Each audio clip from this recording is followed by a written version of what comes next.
Halo guys, selamat datang kembali di Reading Vlog. Buku ini aku beli di toko buku Gunung Agung.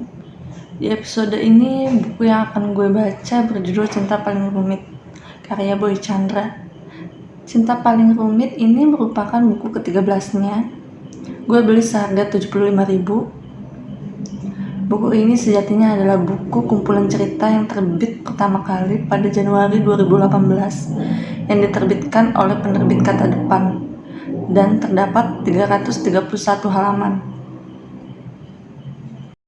Gue mulai baca buku ini hari Sabtu. Di bagian awal ini kita dijumpai dengan beberapa kutipan yang telah membaca dan tengah jatuh. Saat aku menerimamu, aku harus menerimamu secara utuh pada halaman pertama.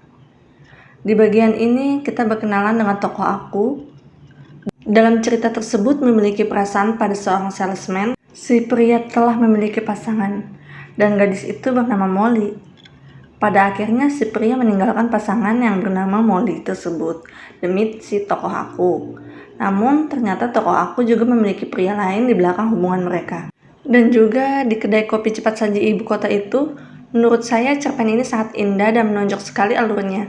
Diawali dengan kalimat puitis dan diakhiri pula dengan kalimat puitis. Emosi yang dihadirkan begitu kuat sehingga si pembaca merasakan apa yang dirasakan tokoh di cerpen itu. Cerpen ini juga membawa tema patah hati, sahabat baik, orang tua yang selalu mendukung dan impian yang harus selalu dikejar. Perasaan kita selalu diaduk-aduk di cerpen ini. By the way, hari ini gue baca sampai halaman 74. Oke, ini hari ketiga gue. Hari ini gue bosen di rumah mulu, jadi gue keluar untuk mencari udara segar di taman. Gue pergi ke taman dekat rumah untuk menikmati suasana baru. Gue suka banget sama yang menceritakan tokoh aku yang bekerja sebagai promotor balon atau disebut bakal calon, dan tak jarang ia membuat berita hoaks untuk menjatuhkan lawan lainnya, hingga ia bertemu seorang wanita cantik yang mengaku sebagai seorang penulis pada sebuah coworking space namanya Samira. Semakin hari hubungan mereka semakin dekat hingga akhirnya si aku menyukai Samira.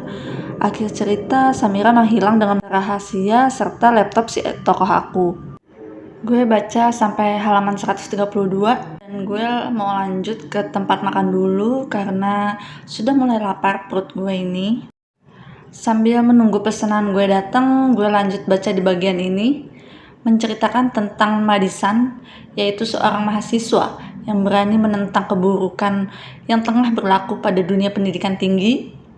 Wataknya yang keras dan berani membuat namanya sangat dicari.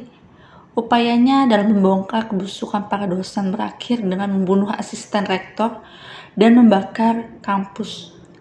Ia tertangkap dan berpesan pada tokoh aku untuk pergi dari kota dan membawa data penting peninggalan Madison.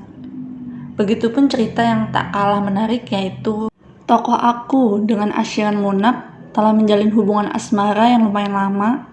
Saat Ashiran memberanikan diri untuk melamar si aku, tapi lamaran itu ditolak oleh tokoh aku dengan dalih tidak direstui oleh ibundanya. Sejatinya adalah si aku menolak karena dia tidak yakin dengan kehidupannya nantinya.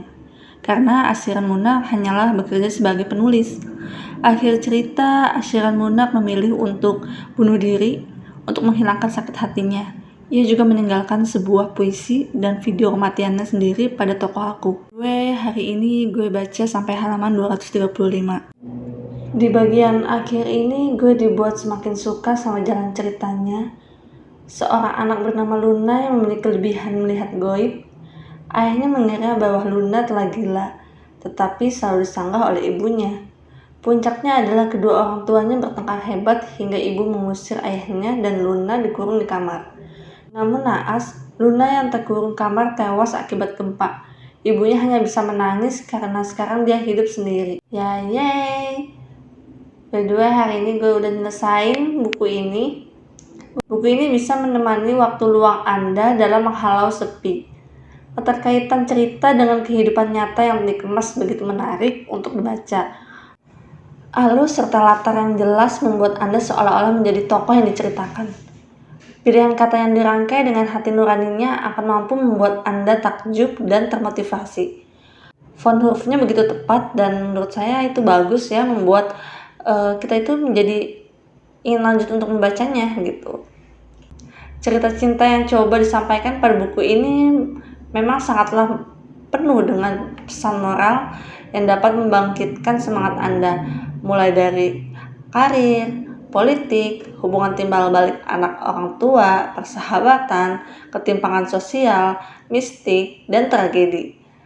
Semuanya telah dibungkus secara universal dan tidak hanya sekedar bahan bacaan untuk pembacanya, tetapi juga sebagai bahan pembelajaran. Sekian dulu review buku Cinta Paling Rumit karya Boy Tjandra. Tentu buku ini sangat layak untuk kalian baca dan rekomendasi sekali dijadikan bahan bacaan. Jangan lupa untuk like, komen, dan subscribe-nya ya.